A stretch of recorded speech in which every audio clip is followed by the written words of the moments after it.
Party games are a different breed of fun. The kind of fun that screams beating the shit out of your friends and family. Why the fuck would they make it any other? If you're mad when you're playing one of these, then honestly, the game is doing a good job.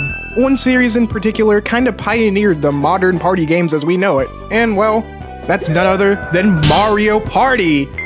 Of course, all of the Mario Party games have a varying degree of reception, which is only natural for a series with, 25 fucking installments? That's actually a lot more than I was expecting. Wow. Well, anyway, I think the most underrated Mario Party is easily Island Tour. When people do talk about this game, it just kind of gets shit on. And to be honest, I'm gonna kind of shit on it too, but I do have a lot more good to say on it. So this video is properly titled, damn it! Mario Party Island Tour is the 12th main game in the series, and is the 3rd handheld game. While I do think Mario Party DS is one of the best games in the entire series, Island Tour also holds a special place in my heart for being one of the first games to absolutely make me shit my pants in anger, as well as being, well, just making me happy with its charm.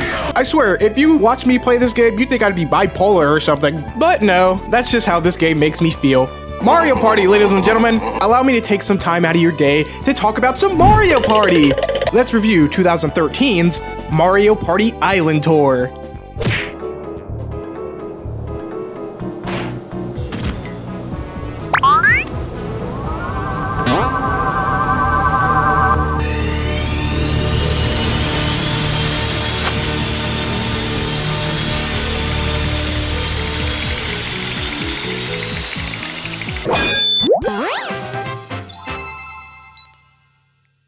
And also like, subscribe.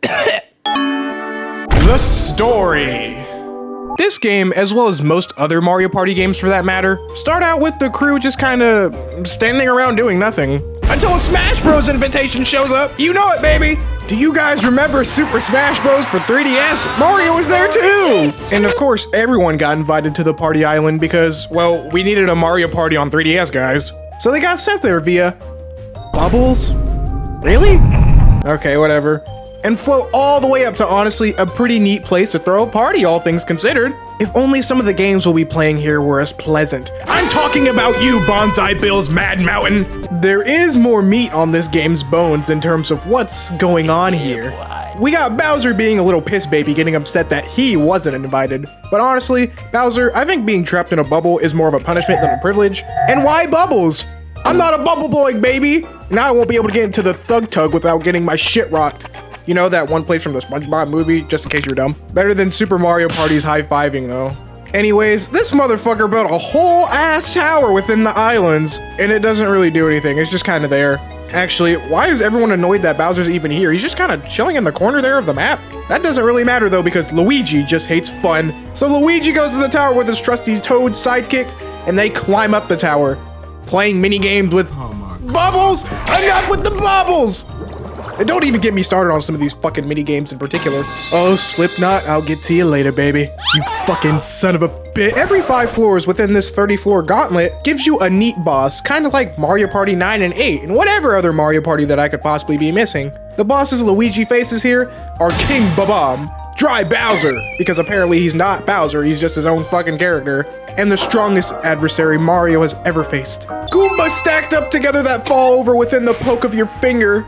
Bowser, you really have fallen off, haven't you? Well, at least his own boss fight at the very end was pretty cool. Kinda reminds me of Sonic 3, even though it's nothing like Sonic 3. The gyro controls on Citrus sucks ass though. That's the 3DS emulator, by the way, and it fucking died recently as I was writing the script, which is really funny and sad at the same time. All in all, I think Bowser Tower is pretty cool though. Is it as good as Mario Party DS's story mode? Hell no, but it's decent. Still, it's not hard to compare to what game came before it on the last handheld. What I'm trying to say is that it's mid, guys. I know people don't like hearing that word, but come on, it's mid! Also, I forgot to add that Bowser Jr.'s playable here too. Yeah, sure. The fun part. I'm sure we all know how Mario Party gameplay works, so when I mean the gameplay, I mean like this particular game's very interesting quirks and design choices. First off, the boards in this game are just weird. Not in a good way, not in a bad way, they're just kinda weird and interesting, you know?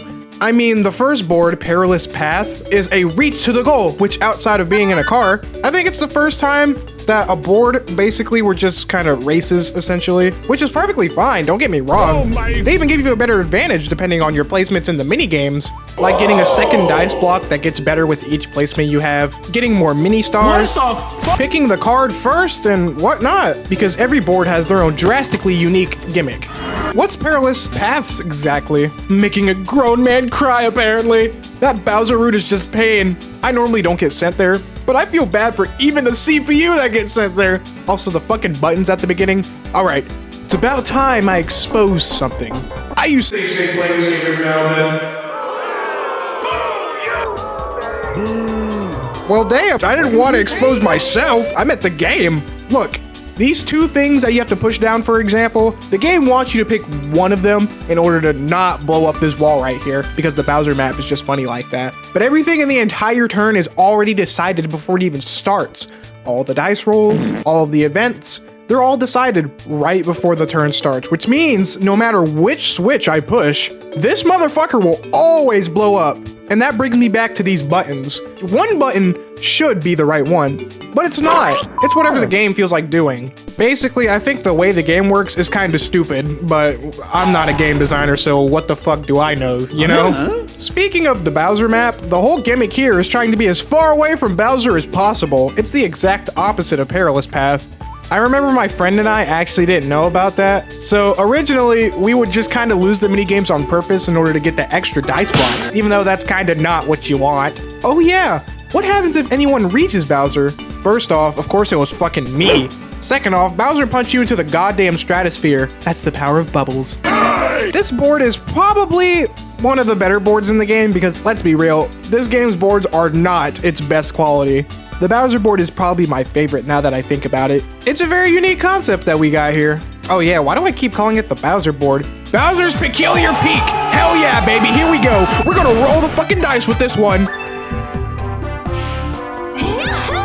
Well, that was anticlimactic.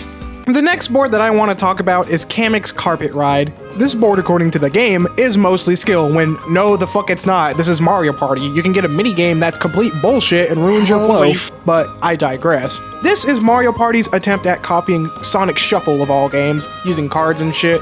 It's pretty fun though, mostly because I won, of course, but also because it does prioritize decision making and strategizing more than anything else.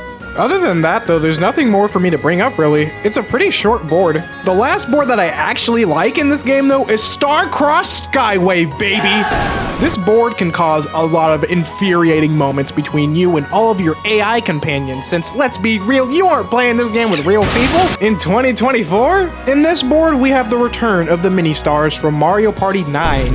And I feel this board has a fairly amount of luck and skill involved, but considering how this game likes to work, it's usually luck anyway. It's separated into segments, with each segment containing popular Mario characters, like Flutters and Boner Beetles. What? Characters can either give you a certain amount of mini-stars or mini-zars. It's pretty zesty right there. Which those subtract to your count. Oh god, you gotta be careful when trying to decide what order you want to get to their little stands first in. Mini-games also give you mini-stars too. Just good luck on some of them. I mean the fucking gyro-controlled ones. Or tiebreakers. The tiebreakers in this fucking game, oh my god, they're dog shit. The skill category on these maps, honestly, it fucking lies. Like, come on dude, really? You're saying that this is more skill-based than this one? Oh, we aren't done here just yet, though. Because I've saved the worst fucking boards ever created for last. Yep, that's right, ladies and gentlemen. These two boards are some of the shortest boards ever created in the entire existence of Mario Party. Is this how you get your sick kicks? But they can take like 3 fucking hours long to complete, depending on how bad your RNG is. Yep, ladies and gentlemen, I'm talking about Rocket Road and Bonsai Bill's Mad Mountain. Rocket Road? Well, let's just do that first, because honestly, it's better. It's the better one of the two. Its gimmick is that you're riding on these little rockets, and you're able to collect boosters to make your dice rolls bigger. But there's always a fucking 0 on the dice block, so you always have a chance to roll a fucking 0 and just not move, even if your dice block is as big as a fucking trillion bazillion. The game can just say fuck you over and over and over and over. Well, damn, I just kept safe stating. You really thought I rolled this many fucking zeros in a row? No, but still, it's dumb as shit. It doesn't help that this board's just a fucking straight line, and beating it is like when you have food attached to a string and you're holding it in front of an animal, and you're like the dude that's mounting the animal. You know what I'm talking about? I'm the animal trying to beat this shit, trying to get that cheese, and this board is bullshit. You either win or you just get stuck. There's no in between because of all the zeros that you can just roll on these fucking dice blocks. And the fact that the board is just so damn short, it's boring as fuck and it's not fun. Also, it doesn't help that the minigames barely show up. I think it's like every 3 turns from what I remember. Sorry, that board was just like a fucking blur to me. I saved the worst board ever for last though. And trust me, I know bad fucking boards when I see them. Bonsai Bill's Mad Mountain might be the worst board in the entire fucking series, and I'm not even kidding. The gimmick here is just, there's a bullet bill icon on the dice block, and if you roll that, the bonsai bill will just shoot out of these big ass cannons and hit everyone on these red spaces. It's literally Rocket Road, but except if you roll a 0, everybody rolls a 0. Fuck you. The only way to defend yourself is hiding in these little caves, which waste up a little roll on your dice since you have to, you know, fucking move there. And there's only like 23 spaces in total. This entire board is just like that one snowball sequence from the fucking Chili Waters board in Mario Party 3, just with extra steps. But yeah, it's just Rocket Road, but worse. Has the same exact problems and everything, but instead of rolling zeros, you have a big black... My lawyers advised me not to finish that sentence. Well, am I missing a board? Nah, I couldn't have possibly Shy Guy Shuffle City. I've never played on this board in my life, because I only know one other person in real life that has this fucking game. I don't know 3 to 4 other people, so I'm gonna have to yoink someone else's gameplay footage for this. Apparently this board is even shorter than the last 2 I mentioned, and you can use cards again like the Kamek board. I called that one the Sonic Shuffle copycat, but this one actually is like Sonic Shuffle. It doesn't excuse the CPU for not being programmed to the board, but hey, I don't make the rules. And from what I've seen from this, the Bowser card is pretty fucking stupid because you can honestly lose because of that. And it's a big shame because the music on this board is kind of a banger, and I haven't heard it until now.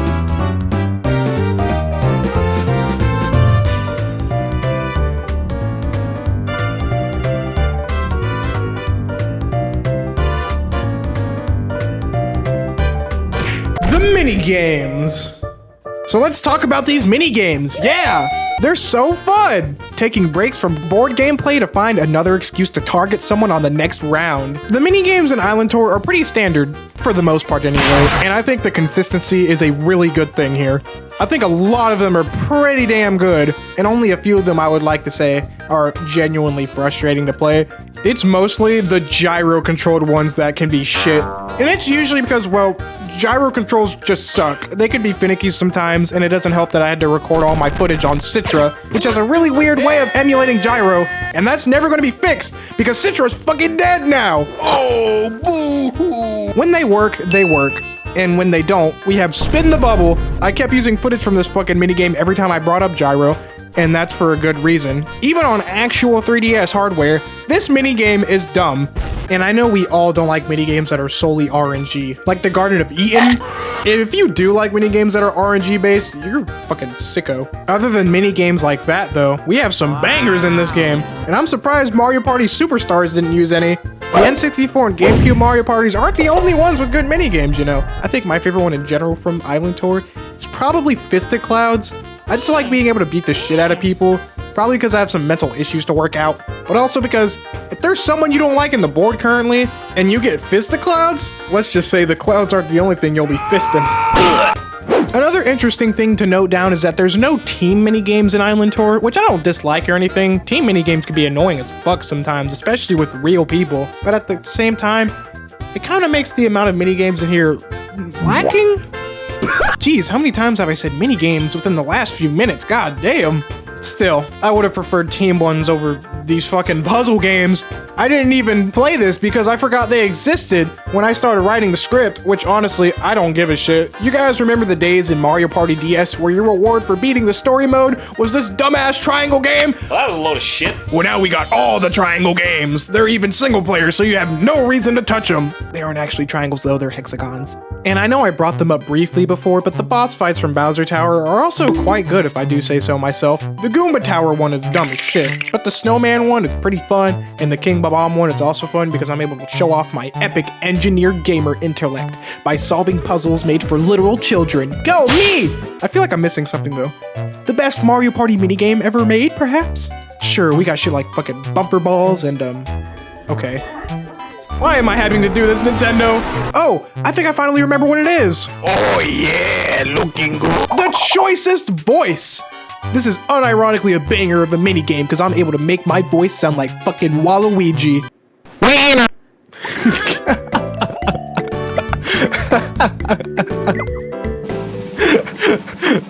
Don't tell me. Damn, only two of y'all? Damn, bro. Damn. Hey, Berto liked my impression. In her opinion, is the only one that matters. AR card minigames are also a thing too, but I lost my AR cards like a while ago, and I'm pretty sure you all did too. There's also time attack mode and hot air hijinks. The former is more interesting than the latter. Hot air hijinks is just a minigame versus mode. Pretty sure every Mario Party has something like that. But the time attack is pretty neat actually. You just play a set of time-based minigames by yourself and just, you know, time attack them. It's the same 10 minigames every time to my knowledge, but they're pretty good. Even the fucking ball rolling one. Ow! And all the times for each of them is calculated into one big time at the end for you to compare with your friends, you know, if you have them. Other than some collectibles you can buy and being able to unlock Bowser Jr., that's pretty much Mario Party Island Tour in all of its glory for you. It's one of my favorite Mario Parties despite how annoying some of its problems are. I really can't bring myself to detest it like a lot of other people do though. I mean, the OST is incredible for one, and I really like the atmosphere that the game brings. I know it's basically just a portable Mario Party 9, but I mean, come on! Would you prefer the car or Bonsai Bill's Mad Mountain? I'd rather pick Bonsai Bill's Mad Mountain. There's solid single player and multiplayer content. I've only ever played this game 2-player, but I know if there's multiple people with 3DSs, then it's probably pretty fun. And if you do know multiple people with 3DSs, give it a go. And don't forget to tell me how the Shy Guy board is because God knows I can't play that fucking board. Again, there is some stinkers in this game. Some of the boards can suck, some of the minigames can piss me off, but the highs of this game are very high in order to compensate, and it keeps me coming back to it every now and then.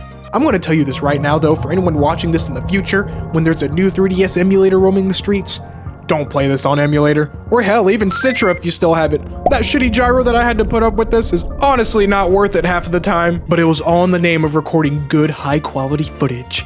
But anyway, smash that like button and subscribe because I want to get to 500 subs, and I know I haven't posted a full video in a while, but I'm human, alright? I'll see you all in the next one, and take care!